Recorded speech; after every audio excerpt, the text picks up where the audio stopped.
विष्णु गुरुर्देवो महेश्वर गुरु साक्षात् परम ब्रह्म तस्मै श्री गुरुवे नमः।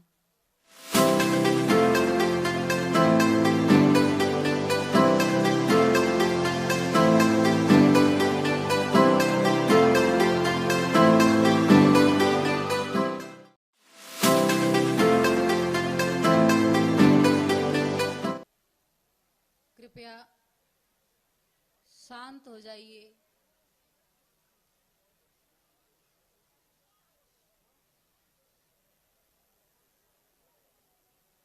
शांत मन से आइए चलते हैं उस परमानंद की ओर। जब शांत होंगे तभी तो आप मुझे सुन पाएंगे।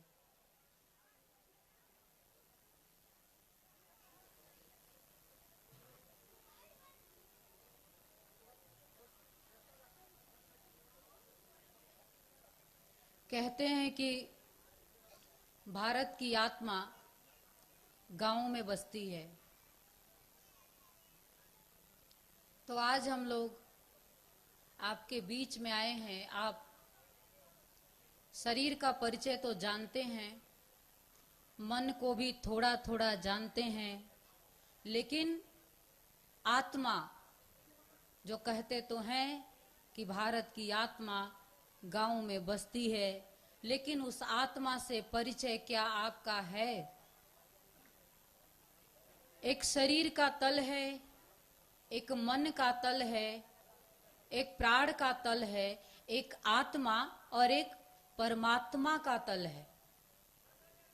ये अध्यात्म की पाठशाला आप सब शिक्षित होंगे, पर आज गुरु रूप में हम आपके बीच में विद्यमान हैं, क्योंकि हम आप सबको उस ईश्वर की ओर ले चलना चाहते हैं।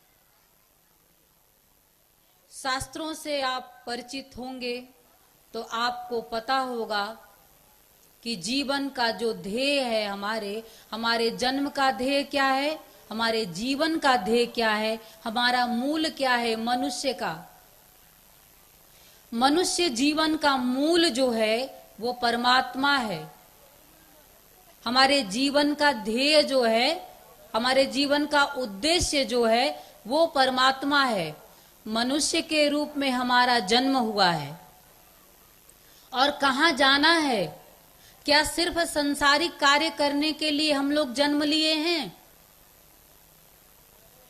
सोचना है, विचार करना है कि हमारा जन्म क्या सिर्फ संसारिक कार्य करने के लिए हुआ है या हरि चरणों में स्थान पाने के लिए हुआ है? तो शास्त्र कहते हैं, शास्त्र, वेद, पुराण, उपनिषद नाम सुना होगा आपने। शास्त्रों में जो वर्णन है, ब्रह्मा से हमारा जन्म है। ब्रह्मा को आप जानते हैं, अभी आपने विष्णु महायज्ञ किया है। तो हमने कहा गुरु ब्रह्मा, गुरु विष्णु, गुरु देवो महेश्वर, गुरु साक्षात पर ब्रह्म तस्मै श्री गुरुवे नमः। देखिए ऋषियों ने इन तीनों को कैसे एक में समाहित किया है और फिर इन तीनों का जन्म पर ब्रह्म मतलब गुरु से बताया है। और ये आपके जीवन का सौभाग्य, हरि की कृपा, नारायण की कृपा की ऐसा योग बना है। गुरु में और ईश्वर में आज हम अंतर भी समझेंगे और कैसे उसे पा सकेंगे ये भी आज जानेंगे। गुरु ब्रह्मा, गुरु के माध्यम से हमारा जन्म हुआ है। हम सभी जीवों का जन्म किसके माध्यम से हुआ है? ब्रह्मा जी के माध्यम से। वो सृष्टि के संरचना करते हैं।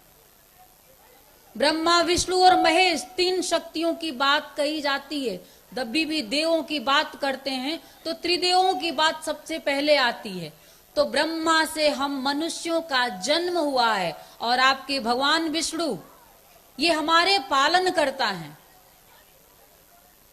ब्रह्मा जी ने आपको जन्म दे दिया और विष्णु जी की कृपा से हमारा पालन पोषण होता है। कहते हैं कि शास्त्र ऐसा कहते हैं कि इस पूरे जगत का जो पालन करने वाला है वो भगवान विष्णु हैं। नारायण है। और तीसरा भगवान सदाशिव, जिनके माध्यम से इस सृष्टि का संहार होता है। जितना जरूरी जन्म है और जितना जरूरी जीवन है, उतना ही जरूरी आदमी की मृत्यु भी है। जबकि व्यक्ति जन्म तो चाहता है, जीवन भी चाहता है, पर मृत्यु की परिकल्पना भी वो नहीं करना चाहता है। पर थोड़े समय के लिए यदि विचार करें कि जन्म हो गया, आपका जीवन चल रहा है, लेकिन यदि मृत्यु की क्रिया रुक जाए तो फिर ये पृथ्वी कैसी होगी। बड़ा ही कराहने लगेगी पृथ्वी, क्योंकि हमेशा हम नव जीवन चाहते हैं। जब कोई अत्यंत वृद्ध हो जाता है, जब शरीर बड़ा ही खराब हो जाता है, जैसे कपड़े फट जाते हैं, वैसे ही शरीर की भी तो गति होती है ना एक दिन। तो शरीर की भी जब वृद्धावस्था आता है, शरीर जर्जर हो जाता है, उस अवस्था में आप क्या चाहते हैं, और ये पूरा जगत भी उस व्यक्ति के लिए क्या चाहता है, यही कि अब भगवान इन पे कृपा करें। तो ये कृपा कौन करता है? भगवान सदा शिव करते हैं। जितना कुछ भी आपको दिखाई देता है, ईश्वर ने जो कुछ भी बनाया है मनुष्य का, उसमें कल्याण है। तो गुरु ब्रह्मा गुरु विष्णु देखो कैसे इन्हीं में दिखा रहे हैं ऋषि हमारे। गुरु में ही ब्रह्मा को दिखाया, ये आपको जन्म देते हैं। गुरु विष्णु, गुरु देवो महेश्वर, भगवान सदाशिव, गुरु साक्षात पर ब्रह्म। अब इन तीनों शक्तियों से ऊपर ब्रह्म की बात कही गई है। पर ब्रह्म तस्मै श्री गुरुवे नमः। ये तो गुरु का स्वरूप हो गया। अब गुरु हमारी जिंदगी में क्यों आते हैं और गुरु के आने के बाद मनुष्य को क्या मिलता है? जैसे आप जीवन जन्म तो ले लेते हैं, लेकिन आपको बोध कौन कराएगा? गुरु में, नारायण में, आप में अंतर क्या है? नर में और नारायण में अंतर क्या है? जीव हम हैं और शिव में अंतर क्या है? गुरु में और आप में अंतर क्या है? जो उस ब्रह्म को जान लेता है, जो उस ईश्वर को अपने आप में उतार लेता है, जो आत्म चक्षु, जैसे दो प्रकार के चक्षु हैं, एक ज्ञान चक्षु है, ये चर्म चक्षु है, एक आत्म चक्षु है। आत्म चक्षु के माध्यम से हम इस पूरे ब्रह्मांड का ज्ञान कर सकते हैं। आत्म चक्षु के माध्यम से हम नारायण का ज्ञान कर सकते हैं। और जब ज्ञान करेंगे, अर्जुन को गीता आपने पढ़ी होगी या सुनी होगी। गीता में भगवान यही नारायण ही तो थे, कृष्ण के रूप में उन्होंने अवतार लिया था। तो उन्होंने आत्मचक्षु दिया अर्जुन को, और आत्मचक्षु किस लिए दिया? सुखी होने के लिए। जब हम हरि के चरणों में समाहित होते हैं, जब हम हरि के चरणों में अपने आप को समर्पित करते हैं, तो वहां से हमें आनंद की प्राप्ति होती है। इस पूरे संसार सागर को आप देख रहे हैं, ये पूरा जगत जो है, जब तक आप बोधा अवस्था में नहीं आओगे, मतलब जब तक ज्ञान की प्राप्ति नहीं होगी, जब तक ज्ञान की उपलब्धि नहीं होगी, ये पूरा संसार आपको दुख ही दुख नजर आएगा। जीव की स्थिति जो है वो संसार की ओर है, और शिव की स्थिति जो है वो सत्य की ओर है, वो आनंद की ओर है। शिव जो है, या नारायण कह लीजिए, विष्णु कह लीजिए, जो भी आप उस ईश्वर को नाम दे दीजिए, वैसे तो मूल जो ऊर्जा है वो एक है। मूल में एक है, नाना रूप उसने लिया, नाना नाम उसने अपना रखा, हम जीवों के उद्धार के लिए। तो जीव के उद्धार के लिए सबसे बड़ी प्रभु की रचना कहें या हम जीवों पे कृपा कहें। अर्जुन तो थे और कृष्ण भी थे। ये जो सेना यहाँ बैठी हुई है, इतने लोग, ऐसे ही वहां पे भी बहुत लोग थे कुरुक्षेत्र में। लेकिन एक अर्जुन भगवान कृष्ण को पहचान पाता है। क्यों? क्योंकि उन्होंने भक्ति दिया नारायण के चरणों में। जब तक आप भक्ति नहीं देंगे, जब तक आप भावना नहीं देंगे, आप किसी का दर्शन नहीं कर सकते हैं। दर्शन इन आंखों से शरीर का हो सकता है। हमने कहा जीव में शिव में अंतर क्या है? जीव बोधा अवस्था में नहीं है, इसलिए वो मृत्यु की ओर है, और शिव बोधा अवस्था में, इसलिए उसकी मृत्यु नहीं होती है। राम आपके तरह ही संसार सागर में जन्म लेते हैं, लेकिन राम की मृत्यु नहीं होती है। शरीर तो छूटता है, पर आज भी राम आपके बीच में जीवित हैं, और इसीलिए आप राम राम राम जब रटते हैं तो बड़ा ही आनंद आता है। ऐसे ही कृष्ण की भी स्थिति है कि कृष्ण बोधा अवस्था में है, इसलिए शरीर में जन्म लेते हुए भी वो ब्रह्म कहे जाते हैं। राम को भी आप ब्रह्म के रूप में अर्थात भगवान के रूप में उनकी पूजा करते हैं, क्योंकि वो बोधा अवस्था में है। जीव में बस इतना ही, बस ज्यादा कुछ अंतर नहीं है, शरीर दोनों का है। राम का भी शरीर है, आपका भी शरीर है। राम बोधा अवस्था में आ जाते, मतलब ज्ञान उस ब्रह्म का, और धीरे धीरे धारण करते हुए स्वयं ब्रह्म बन जाते हैं, तो इसलिए वो ब्रह्म कहे जाते हैं। और जो उस तक नहीं पहुंच पाता है, जो ज्ञान नहीं कर पाता है, वो जीव रह जाता है। और जीव की गति क्या है? जीव की गति है दुख से शुरू होती है और दुख में ही अंत हो जाता है। और हर जीव चाहता क्या है? दुख से मुक्त होना चाहता है, वो आनंद को जीना चाहता। अभी आपने ये यज्ञ का जो ये महोत्सव किया है, बड़ा ही सुंदर है, और आपके बीच में आकर के बड़ा ही सौभाग्य, आपके बीच में आने का ये जो सौभाग्य प्राप्त हुआ है, मैं प्रभु को प्रणाम करते हुए आप सबको धन्यवाद देती हूँ कि आपने हमें अपने बीच में आने का इतना सुंदर मौका दिया और हरि चर्चा का मौका दिया। लेकिन मौका दिया है तो जीवन को जानना भी बड़ा जरूरी है। तो एक कृष्ण है, एक राम है, एक बुद्ध है, एक महावीर है, जो बोधा अवस्था में है, इसलिए उपलब्ध होते चले जाते हैं। नर के रूप में रहते हुए भी नर से नारायण तक की यात्रा करनी है आपको। आप नर हैं, वो नारायण है, कोई अंतर नहीं। पर अंतर बस इतना ही है कि वो बोध में, अभी हम अबोधा अवस्था में हैं। कैसे बोध में आएंगे? अब कैसे बोध में आएंगे? इसीलिए गुरु आपके बीच में, ये मैंने कहा कि प्रभु की एक सोची समझी रणनीति है, और एक प्रभु की जीवों पे कृपा है कि वो गुरु रूप में आपके बीच में आता है, जिसको ब्रह्मा विष्णु और महेश और पर ब्रह्म की परिभाषा दी जाती है। ऐसा गुरु भी ऐसी ही स्थिति में होता है, इसलिए वो गुरु होता है। गुरु कौन बनता है?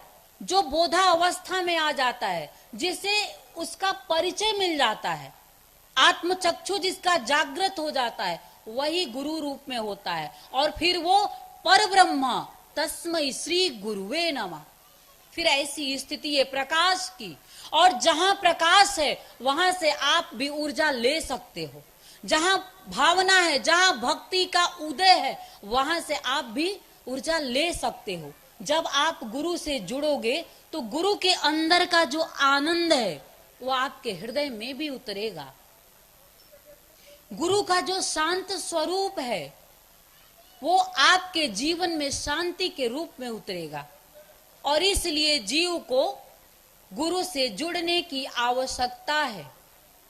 इसलिए आपको ये जीवन का ये मूल रहस्य है, इसे समझना बहुत जरूरी है। अगर नहीं समझोगे तो ये संसार, बुद्ध ने कहा संसार में दुख ही दुख है, दुखम आर्य सत्यम, 4 आर्य सत्य उन्होंने बताया, उसमें उन्होंने यही कह दिया, क्योंकि जो देखेंगे हम वही तो पाएंगे, जो देखेंगे वही तो एहसास करेंगे। तो बुद्ध जब तक दुख को देखते रहे, क्या देख रहे थे? उन्होंने जन्म को देखा, जरा को देखा, रोग को देखा, और अंततः मृत्यु को देखा। जन्म, जरा, रोग और मृत्यु।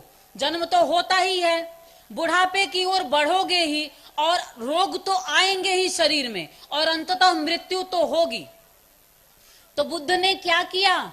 बुद्ध ने देखना शुरू किया। जब पहले तो राजा के पुत्र, अब राजा के पुत्र हैं, और पहले ही जन्म के समय ही ज्योतिषाचार्यों ने बता दिया कि ये जो बालक जन्म लिया है ये राजा भी हो सकता है और महायोगी भी हो सकता है। कोई भी पिता इस संसार सागर में ये नहीं चाहता है कि मेरा पुत्र या मेरी पुत्री कोई योगी बन जाए, कोई सन्यासी बन जाए, नहीं चाहते। हम यही चाहते हैं जो शिक्षा हम लेते हैं, जैसे संसार चलाने की शिक्षा, कोई शिक्षक है तो वो यही चाहता है कि मेरा बेटा शिक्षक बन जाए। कोई किसान है तो कहता है ये मेरा खेत है, तुम किसानी नहीं करोगे तो कौन करेगा। कोई दुकान खोल के बैठा है तो वो चाहता है कि ये दुकान ही मेरी पूंजी है, मेरे बात कौन चलाएगा, तो मेरी ये विद्या तुम सीख लो। हर व्यक्ति यही चाहता है। लेकिन बुद्ध की ऐसी स्थिति एक है, शुद्धोधन उनके पिता, वो भी यही चाहते हैं कि ये मेरा पुत्र अगर जन्म लिया है तो इसे राजा बनना चाहिए, क्योंकि ये मेरा इतना बड़ा साम्राज्य है और कौन संभालेगा इसे। इस चिंता में उन्होंने क्या किया, चारों ओर ऐसी स्थितियां निर्मित की कि जहां सुख ही सुख हो। लेकिन उनके निर्मित करने से भी बुद्ध को सुख नहीं मिला, क्योंकि बुद्ध देखना क्या शुरू कर दिए थे, उनको बड़ी दया आती थी, उनको बड़ा दुख होता था संसार की स्थिति देख करके। आप लोगों की भी, आप पूरे संसार की, सिर्फ आपकी नहीं, पूरे संसार की ये स्थिति है। कहीं कोई वृद्ध हो चुका है तो अपनी घर में कोई पूछ नहीं रहा है, एक गिलास पानी के लिए बेचारा बैठा हुआ बोल रहा है, कोई सुन नहीं रहा है। कोई बीमार व्यक्ति खाट पे पड़ा हुआ है, उसे जब आप देखते हो तो आपका हृदय द्रवित हो जाता है। और ऐसे ही पूरे संसार की गतिविधियां चल रही हैं। बुद्ध ने भी इसी दशा को देखा। हमारी माताएं बहनें हैं, घर में रहती हैं, बड़ी स्थितियां खराब रहती हैं आपस में ही, और उसी मेल जोल को हम ठीक करना चाहते हैं। सास बहू की नहीं सुनती है और बहू सास की नहीं सुनती है। ऐसे ही पिता पुत्र में भी है। पुत्र पिता का एक समय तक होता है कि पिता पुत्र को समझाते हैं, बताते हैं, लेकिन जब ही पुत्र धीरे धीरे बड़ा होता चला जाता है, कोई किसी का सुनता नहीं है, और फिर वहीं से दुख का जन्म होता है। तो दृष्टि जाती है कि अरे सुख कहाँ है, हर जगह दुख ही दुख दिख रहा है। सुख है ना, जब स्व में जाएंगे, जब शांति की ओर बढ़ेंगे, जब परमात्मा की ओर, ऐसा समझ लो कि जब परमात्मा की ओर बढ़ोगे, आप भक्ति की ओर बढ़ोगे, तब जाकर के आपको जीवन में शांति मिलेगी, क्योंकि वहां से फिर विलगता बनेगी।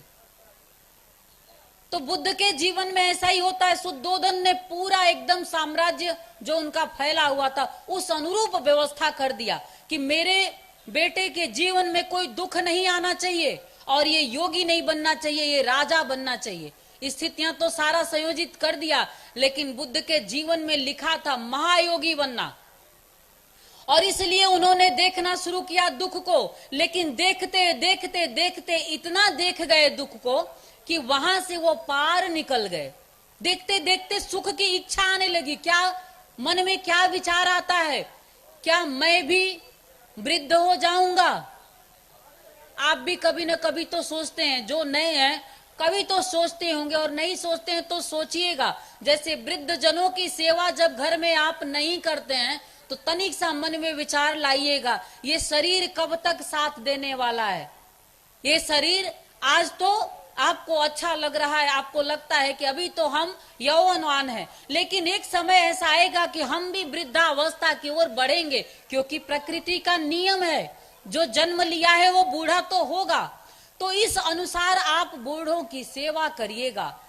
घर में जो पिता तुल्य होते हैं, घर में जो दादाजी लोग होते हैं, जो दादी होती है हमारी, इन लोगों को हम समय नहीं दे पाते हैं, क्योंकि सबके पास बड़ा कार्य है, जगत को सजाना है किसी के पास। लेकिन हम ये कहते हैं ये हमारे घर के जो हैं, ये एक निधि है आपके, एक खजाना है। जिस दिन जब ये खो जाएंगे, उस दिन आपको लगेगा कि हमने कुछ खो दिया। और सबसे बड़ी बात है, उस स्थिति में तो हम भी जाने वाले हैं। बुद्ध ने ये देखा, लेकिन बुद्ध का दृष्टिकोण थोड़ा अलग था। उनको, वो बूढ़े नहीं होना चाहते हैं, ऐसी दृष्टिकोण से देखते हैं, इसलिए उनको लगता है कि ये दुख है। और रोग तो किसी को नहीं चाहिए होता है। कौन रोग को चाहता है? कोई रोग को नहीं चाहता है।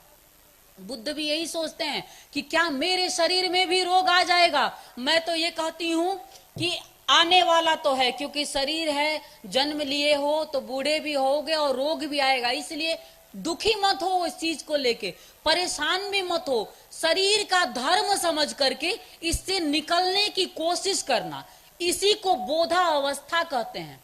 जैसे शरीर पाए हो तो रोग तो होगा। जब जानते हो कि ये संसार का नियम है तो फिर काहे परेशान हो जाते हो सोच के। जब होगा तो औषधियां भी तो है, परमात्मा ने ही तो बनाया है, और ध्यान भी तो है, साधना भी तो है, और इन मंत्रों के माध्यम से, मंत्रों की शक्ति पूरा विश्व जानता है, भारत के माध्यम से पूरा विश्व जानता है साधना, दीक्षा और मंत्रों की शक्ति के बारे में।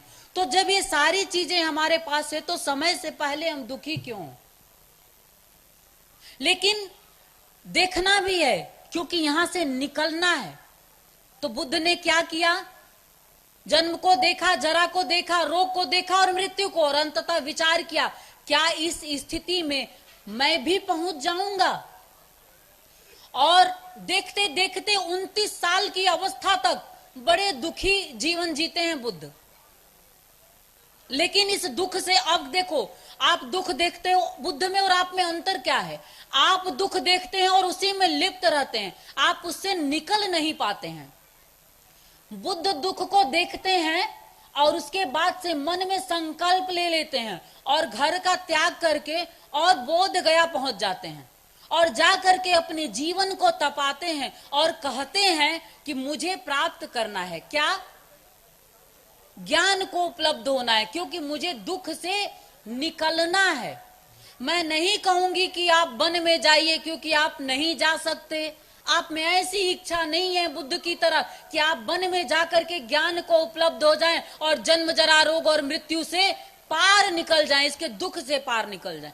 ऐसी स्थिति अभी आपकी नहीं है, लेकिन आपके लिए ईश्वर ने इतनी सुंदर संरचना की है कि हम आपके बीच में गुरु रूप में आए हैं। तो वहां जाकर के उन्होंने क्या किया है? गुरु को ही ढूंढा है। जब वो जाकर के बट वृक्ष के नीचे बैठ करके ध्यान लगाते हैं तो 12 सालों में बुद्ध ने ज्ञान को उपलब्ध हुए। और गुरु क्या होता है? ज्ञान का ही तो पुंज है गुरु। तो जो जाकर के वहां उपलब्धि, अगर आप चाहें तो अपने हृदय में गुरु को स्थान दे करके और अपने ज्ञान चक्षु को जागृत कर सकते हैं। ऐसा समझ लो कि ये जो गुरु है प्रकाश का पुंज है, ज्ञान का पुंज है, प्रेम का पुंज है। जिस दृष्टि से आप देखना शुरू करोगे आपके जीवन में भी वैसे ही घटना धीरे धीरे घटने लगेगी। गुरु जब आपकी जिंदगी में आता है तो आपको समझाता है, आपको बताता है, आपके जीवन का जो दुख होता है उसे बता करके, समझा करके, देख करके अपनी ऊर्जा के माध्यम से आपके जीवन के दुख को धीरे धीरे समाप्त करता है। और जब समाप्त करता है तो आप क्या होते हो? जैसे ऐसा समझ लो कि एक जलता हुआ दिया, समझ लो कि हम जलते हुए दिए हैं और आप अभी दिया जलाना बाकी है। संसार की शिक्षा आप ले रहे हो, पर सार की शिक्षा कौन देगा? और बिना सार के, बिना आनंद के आपका जीवन पूर्ण नहीं होने वाला है। हर व्यक्ति इस संसार सागर में जो कुछ भी कर रहा है, आप गांव में रहते हैं लेकिन आपके जीवन का भी उद्देश्य होगा, जो कुछ भी आप सुबह से रात तक करते होंगे वो इसीलिए करते होंगे कि अपने जीवन को हम कैसे संपूर्ण कर सकें, अपने जीवन की जरूरतों को कैसे पूरा कर सकें, इसीलिए तो आप प्रयास करते हो ना। लेकिन इस संसार सागर में जब तक जीव रहेगा उसकी इच्छाएं चूंकि अनंत हैं, इच्छाओं का कहीं अंत नहीं है, इच्छाओं का कहीं अंत नहीं है, इसलिए जीव सुखी नहीं हो सकता है बिना बोध के। जब बोधा अवस्था में जीव आएगा उसी दिन वो सुखी हो जाएगा, और इस बोध को देने के लिए आपके जीवन में गुरु की आवश्यकता है। जब गुरु आपकी जिंदगी में आता है तो नीर छीर करने की युक्ति बताता है। जब गुरु आपकी जिंदगी में आता है तो आपको समझाता है कि ये संसार है। अच्छा बताओ, आज आप किसी चीज के लिए बहुत परेशान होते हैं,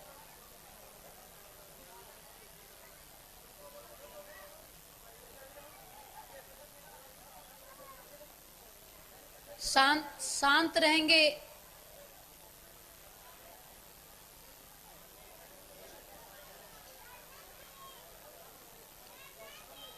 तो मैं आपको कह रही थी कि किसी चीज के लिए आप लोग बहुत ज्यादा परेशान होते हैं, और ये परेशानी जो आपकी रहती है वो एक दिन की नहीं चलती है, आज भी है, कल आप उससे थोड़ा सा विकास कर लेते हैं, उससे और आगे देखें। मनुष्य का जो स्वभाव है वो धीरे धीरे कोशिश करता है। एक ये जीव जगत की अगर स्थिति आप देखेंगे,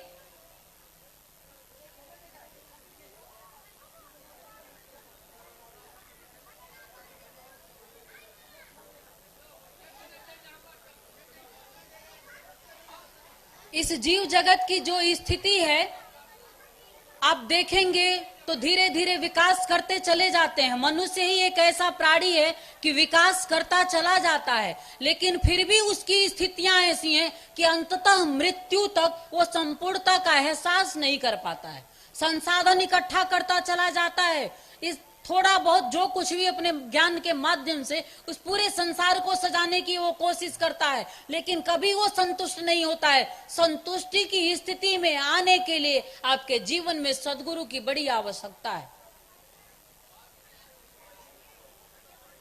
ईश्वर को आप नहीं देख सकते हो, क्योंकि आप सिर्फ बाहर की व्यवस्था में उलझे हैं। ईश्वर को कौन देख सकता है? जो ईश्वर को जानना चाहता है वो जान लेता है, जो ईश्वर को जानना नहीं चाहता वो कभी नहीं जान पाता है। इस पूरे संसार, ये पृथ्वी जो हमारी है हजारों हजारों वर्षों से है, लेकिन कुछ गिने चुने नाम आप जानते हैं, राम, कृष्ण, बुद्ध, महावीर, राधा, मीरा, ऐसे ही कुछ और गिने चुने नाम होंगे। इतनी बड़ी धरती और हजारों हजारों वर्षों से जीव का जन्म, फिर भी कुछ कुछ लोग ही उपलब्ध क्यों होते हैं? क्योंकि हमारी ये जीव जगत की जो स्थिति है वो सिर्फ संसार की ओर ही जीव देख रहा है, और सत्य को हमेशा विस्मृत किए, मतलब भूला हुआ है। जीव ईश्वर को हमेशा भूला हुआ है, संसाधन से जुड़ा हुआ है, संसार को ही सत्य समझता है, संसार को ही अपनी पूंजी समझता है। कुछ खेत है गांव में, चूंकि ये बहुत होता है, थोड़े से जमीन के टुकड़ों के लिए कई पुश्तों में लड़ाइयां चलती रहती हैं। पूरा समय जीवन का बीत जाता है लड़ते लड़ते, और अंततः ये शरीर जो तुम्हारा है ये भी तो भूमि तत्व है, ये भी तो भूमि तत्व है। खेत के लिए लड़ते रहते हो और खेत यहीं रह जाता है, और ये जो शरीर है जिसे परमात्मा ने बनाया है इसका आप उपयोग ही नहीं कर पाते हो, और अंततः घर में ही लड़ते, कलह करते, विवाद करते संसार से विदा हो लेते हो। क्या रखा है फिर इस विवाद में? मैं तो ये कहती हूं, संसार की कोई भी वस्तु हो उसे इस दृष्टिकोण से देखो कि ये जब तक मैं हूं तब तक ही उसका उपयोग कर सकता हूं। अच्छा बताओ, जब कोई मर जाता है तो खेत उसके काम आता है क्या? नहीं आता है। जब कोई मर जाता है तो धन उसके काम आता है? नहीं आता है। रोटियां घर में बनी पड़ी रहती हैं, रोटियों के लिए भी लड़ाइयां होती हैं। अनाज पैदा जो करते हो उसमें भी भाई भाई लड़ते रहते हैं कि इतना हमको चाहिए। अरे रोटियों के लिए कितने दिन रोटियां खाओगे? शरीर की एक सीमा है और एक दिन ये समाप्त होने वाला है। जो समाप्त होने वाला है उसे उसी दृष्टिकोण में देखते हुए उतनी ही सत्यता के साथ जीवन यापन करो। आपके जीवन का जो मूल है वो प्रेम है, जो आपके जीवन का मूल है वो शांति है। इसलिए मैं आप सबसे एक ही बात कहना चाहूंगी, भगवान 2 रोटियां भी अगर आपको दे रहा है ना तो बड़े संतोष में अपने घर में आधे आधे टुकड़ों में बांट करके खा लेना, पर रोटियों के लिए लड़ाई मत करना। रोटियों के लिए लड़ाई करोगे तो जो निवाला सामने पड़ा रहेगा उससे भी पेट नहीं भरेगा। कभी देखा है जब घर में खाना तो बन जाता है, लेकिन अगर किसी बात पे कलह हो गया तो रोटी काम नहीं आती है, मन नहीं करता है खाने का, और फिर ऐसे ही जाके आप सो जाते हो। किसके काम आया हो? सास है तो आप हैं सासू माँ, ठीक है, लेकिन अपने बहू को एक बिटिया की तरह देखिए। और मैं बहुओं से कहना चाहूंगी, आप लोग ये सोचती हो ये सासू जो है ये माँ की तरह होनी चाहिए, अरे माँ की तरह होनी चाहिए तो आप भी बिटिया की तरह बन जाओ, क्योंकि संबंध दोनों ओर से निभते हैं। और कहूंगी कि सबसे शाश्वत संबंध अगर आपका किसी से है तो वो ईश्वर से है। ईश्वर से आपका जन्म हुआ है और अंततः ईश्वर में समाहित हो जाना है आपको, इसलिए सबसे बड़ा शाश्वत संबंध आपका ईश्वर से है। बहू आपको दुख देती है या सास आपको दुख देती है तो कभी दुखी मत होना, क्योंकि ये सारे संबंध बाहर के हैं। बेटा हो, बेटी हो, माता पिता हो, भाई बंधु हो, कोई आपका साथ नहीं देगा। एक कहावत है, पत्नी साथ देगी मकान तक, भाई बंधु साथ देंगे शमशान तक, और बेटा साथ देगा मुखाग्नि तक, और आपके कर्म साथ देंगे भगवान तक। इसलिए आप किस पे ध्यान देते हो? वो पत्नी पे। पत्नी सुबह शाम यदि आपको कलह में डाल देती है वो मकान तक सीमित है, लेकिन पूरा ध्यान कहाँ है? पत्नी पे। उसने सुबह ऐसा कह दिया, अब सुबह कुछ पत्नी ने कह दिया तो हमारे भाई लोग अपना मुंह बना करके काम पे चले जाते हैं। अब पत्नी ने बोल दिया, आपके मन में दुख हो गया, मत उतने तक ही सीमित रखो। एक शाश्वत संबंध ईश्वर से जब जोड़ करके रखोगे ना कि यही हरि नारायण हमारा अपना है, तो ये संबंध आपको दुख नहीं देंगे। अगर कोई कड़वा भी बोलता है ना तो मान लेना कि ये सब बाहर के संबंध है और इनकी समझ भी इतनी है, ऐसा भी समझना। कभी कभी क्या होता है, आपके माता पिता होते हैं या किसी भी संबंध में लोग आपके होते हैं, प्रेम आपको बहुत करते हैं पर बोलने का तरीका ही नहीं होता है। अब बोलने का तरीका नहीं होता है तो इसलिए आपको दुख दे जाते हैं। तो थोड़ा सा इनसे विलग होकर के देखने की भी दृष्टि आप डालिए और उसी हिसाब से जीवन को विलग करके चलिए। ये हैं संबंध तो हैं, कब तक साथ देंगे? पत्नी मकान तक और लोग भाई बंधु शमशान तक। जब मरोगे इतना ही तो साथ देते हैं लोग, और क्या साथ देते हैं? और कोई अच्छा देखिए, घर में आपके एक रोटी नहीं होता है तो पड़ोसी रोटी देने नहीं आता है, पूछता ही नहीं है, जबकि जानता रहेगा कि रोटी पड़ोस में नहीं बनी है आज, देने नहीं आएगा। जब लोग मर जाते हैं तो कंधा देने के लिए पूरा गांव इकट्ठा हो जाता है। तो ये भाई बंधु आपका साथ देंगे शमशान तक। और बेटा, आज के बेटे ऐसे ही हो गए हैं, समाज बदल रहा है बड़ी तेजी से, भारत बड़ा विकास कर रहा है। कहते हैं हम ना कि हम बड़ा विकास कर रहे हैं, कहीं विकास कर रहे हैं और कहीं ह्रास कर रहे हैं, मतलब कहीं आगे बढ़ रहे हैं और कहीं कुछ खत्म कर रहे हैं। एक समय था बेटे पिता को गुरु समान देखते थे, और पिता में माता पिता में त्वमेव माता च पिता त्वमेव, त्वमेव बंधु च सखा त्वमेव, त्वमेव विद्या द्रविड़म त्वमेव, त्वमेव सर्वम मम देव देव। मतलब उस परम पिता परमेश्वर को माता पिता भाई बंधुओं में देखने की बात कही गई है। तो भारत में एक युग ऐसा भी था कि हम माता पिता भाई बंधुओं में हम ईश्वर को देखते थे और उसी हिसाब से उनकी हम पूजा अर्चना करते थे, उसी हिसाब से हम उनको निभाते थे, उनके साथ हम बड़े अच्छे से रहते थे। लेकिन समय बदल रहा है, दृष्टि बदल रही है, दृष्टिकोण बदल रहा है। अब बेटे और बाप का जो संबंध रह गया है वो संपत्ति तक रह गया है। बाप के पास संपत्ति है तो बेटा बड़ा ध्यान देता है, और बेटे के पास संपत्ति है तो बाप बड़ा ध्यान देता है। अरे दोनों की स्थिति क्या हो गई? न पिता पिता रह गया और न पुत्र पुत्र, दोनों कहां उलझ गए? धन में उलझ गए। मूल तो प्रेम था। अच्छा, मूल अगर प्रेम है तो जीवन उसी से संचालित हो रहा है। पिता और पुत्र में प्रेम जब खत्म हो जाएगा, माँ और बेटे में या माँ और बेटी में या किसी भी संबंध में प्रेम खत्म हो जाएगा तो जीवन का संचालन कैसे होगा? और होगा भी तो अधूरा होगा, दुख से पूर्ण होगा, अशांति से पूर्ण होगा। इसलिए जीवन को संचालन करने के लिए मूल पे ध्यान देने की बड़ी आवश्यकता है, प्रेम। और मूल आपका कौन है? परम पिता परमेश्वर, आपका ईश्वर मूल है। जन्म उसी से लिया तो मूल वही हुआ ना। एक पौधा जो आप लगाते हो बीज के रूप में जमीन में जब डालते हो और वो प्रस्फुटित होता है, पौधा जब बनता है तो आप देखते हो ना, जड़ें जमीन में पूरी फैल जाती हैं और उसी के आधार पे पौधा चलता रहता है। ईश्वर वैसे ही है हमारी जिंदगी में, इतना तो आप समझते हो। जन्म उससे मिला है, ये श्वासें भी ईश्वर से चल रही है और वो संभाले हुआ है, ये नारायण पालन कर रहा है हमारा, संभाले हुआ है अपनी गोदी में और इसलिए हमारे जीवन का संचालन हो रहा है। इसी दृष्टिकोण में जीवन को जब देखना शुरू करोगे तो धीरे धीरे आनंद की ओर बढ़ोगे। और मैं आज ऐसी ही प्रार्थना करती हूं, आपके गांव में आई हूं तो आपको सुख देना चाहती हूं।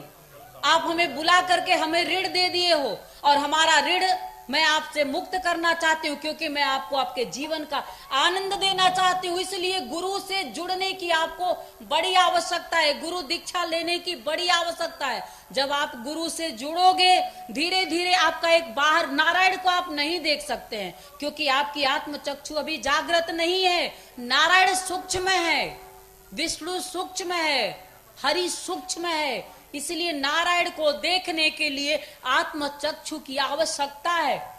और आत्म चक्षु कैसे जागृत होगा? सदगुरु के माध्यम से।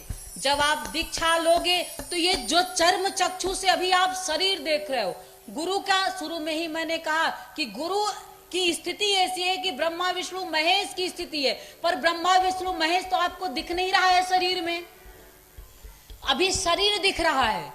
और शरीर इसलिए दिख रहा है क्योंकि अभी सिर्फ चर्म चक्षुओं से देख रहे हैं। मैं जब दीक्षा ली और मैंने जब देखा तो इसी गुरु में मैंने ब्रह्म को देखा। और ये मेरी पुस्तक है ब्रह्मवाणी।